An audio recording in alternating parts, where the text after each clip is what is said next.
You're watching Capital Connection from the Illinois State Capitol.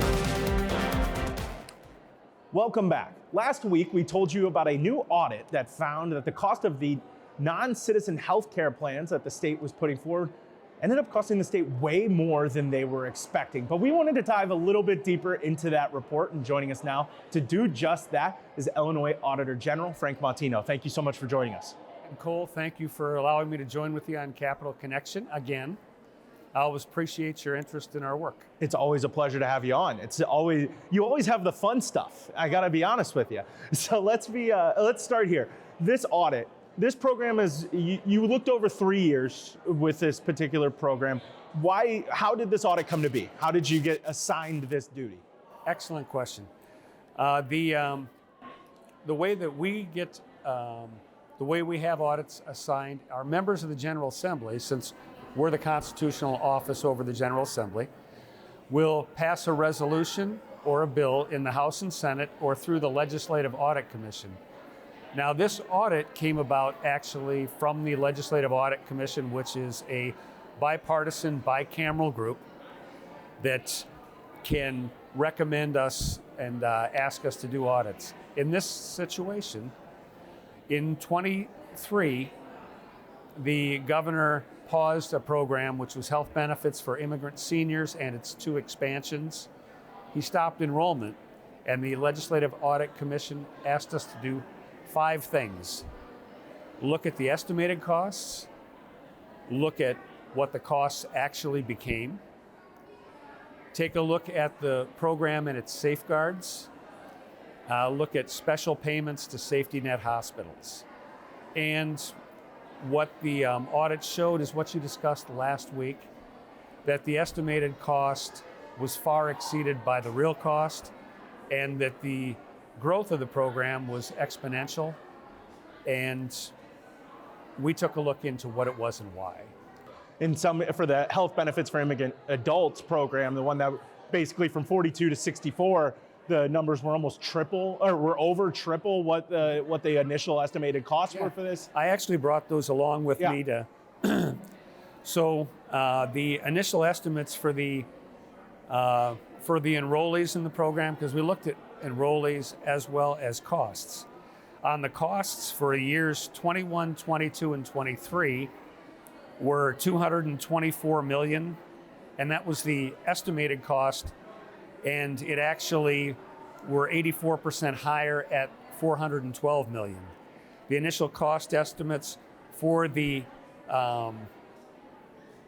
expansion group, 55 to 64, were originally going to be $58 million is what they thought. It ended up being $223 million, which is 282% higher. The third expansion group was the 42 to 54, and the 3-year cost of that was pegged at $68 million and ended up being $262 million. So a 3-year total that they thought would be $414 million was $1.6 billion. With the time we were asked to look at this, there was a further expansion going to the age 19 that was being discussed during that budget, and the explosive growth hadn't been redetermined. And so it was time to take a deep dive. Probably not going to be moving forward with that particular expansion this year, given these numbers. Well, not only that, the administration and the agency did pause enrollments, so no new people in after 2023, and coverage for the 2 expansion groups that I heard in the budget address was going to be stopped. And the governor's office had predicted a savings of about $312 million in this budget. Now we'll wait and see. Our job is to actually go in after the fact and see if that results. We are about accountability and transparency. So we take the estimates, compare them to the real costs, and come back with recommendations. In this case, we had 2. The dollar figures obviously were the real frontline jarring part of this audit, but there was also, you did a lot of good work into finding the number of people that were signed up. Obviously, there were more people than expected getting into these programs. There were also a lot of people that were signing up for these programs that did not qualify for it, that had valid social security numbers, was the way that you were able to match that up. Is there any further explanation beyond that your office was able to find for how that happens? I know the governor gave his, sometimes that people were enrolling, but then also getting their citizenship, and that was kind of double dipping in a way. The governor's office is correct in the fact that immigration, and our people studied this as they did the audit over the course of 10 months, people change their status and their health care throughout their life. In the course of the people in this program, some became citizens, and also, since this is designed like Medicaid, our Medicaid program for the poor, if you are a legal citizen with a green card or working on your green card and you've been here for 5 years, you're actually eligible for Medicaid. And that's really important because the bulk of the people, the vast majority of the people in this program were entirely state funded because we can't receive Medicaid dollars or 52 cents on the dollar from the federal government for each of these people.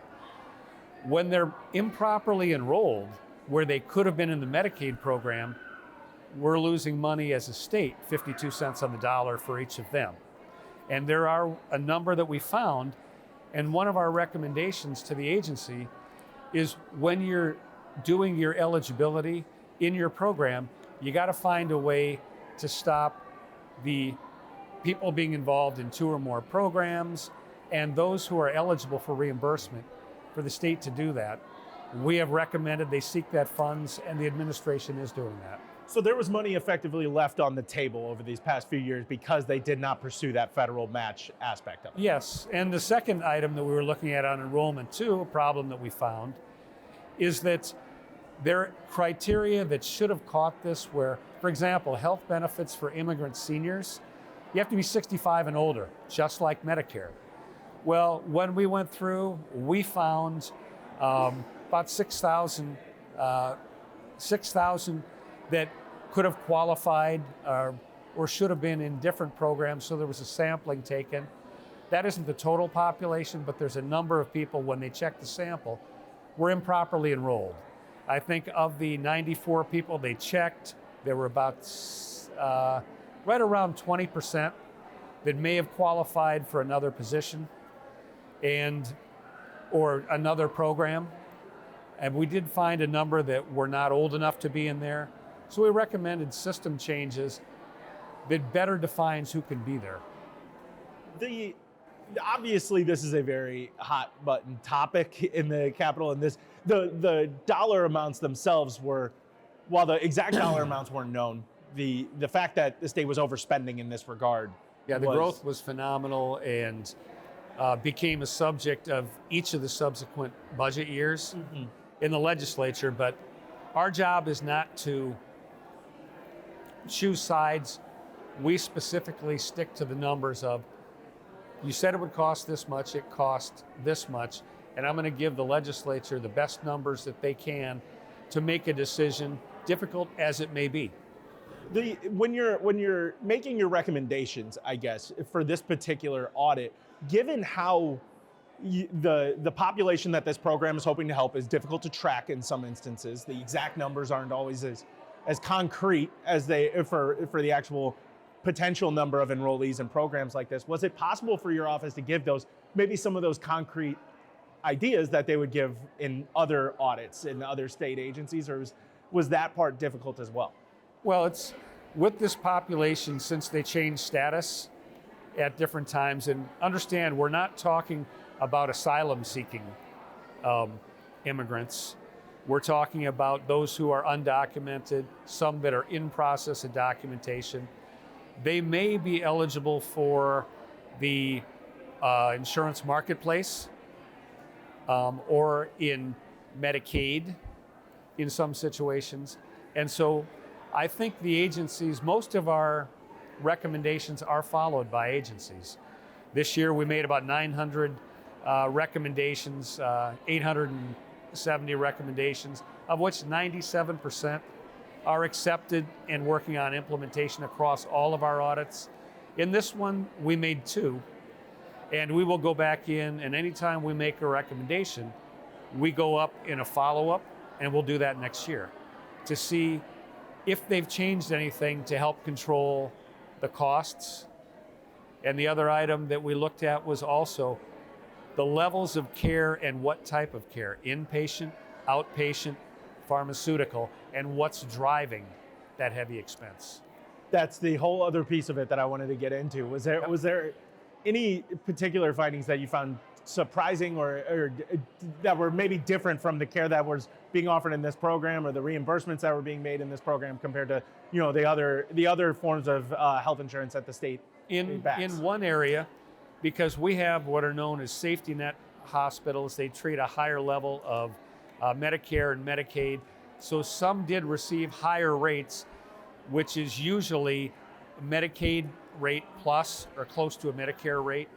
And for a certain sentiment of this population that might have been in the Stroger Hospital, the U of I hospital network, a lot of our safety nets, they did receive a higher level of dollars, as would any treatment of those who are in the Medicaid program or a little bit poorer. Got it. So one of the responses that we saw from Republicans is Senate Minority Leader John Kern is now calling for an audit of all spending on non-citizen populations in the state. How does that process? You mentioned how this one started. Certainly. Yeah. No, I appreciate, and Senator Curran Leader Curran had forwarded us a copy of the resolution beforehand for us to take a look at it. And that's what I appreciate about our office. We are nonpartisan. And so when a sponsor is going to pass a resolution or enter a resolution, we talk with them to find out exactly what they're looking for, and we help to craft it or scope the audit to get them their information. Sometimes what they put forward are things that are not accessible or things that maybe will not yield the answers they want. And so whether you're a Democrat, Republican, member of the House or Senate, if you have an idea for an audit and you're going to send it through the Audit Commissioner a bill, we always appreciate if you give it to us. We get our audits this way, but we want to make sure that it's useful to them and timely. Well, Auditor General Frank Mautino, thank you so much for joining us. It's always fun when you get to drop something. You're like one of the most popular music artists around here right now. Whenever you drop something, everybody's excited. Everybody gets in line. Well, I don't know about everybody, but it has been maybe not everybody. Maybe not everybody, but I appreciate you and Capital Connection and the work that you do. We always love to have you on. You bet. And I'm always excited when you drop something. You're never auditing me, I guess is the good sign. Yeah. Like the IRS, nobody ever calls to chat. Yeah, hey, but that's what I did today. You. So there you go. All right, well, thank you so much for joining us. All right, we'll be thanks, right back. Cole.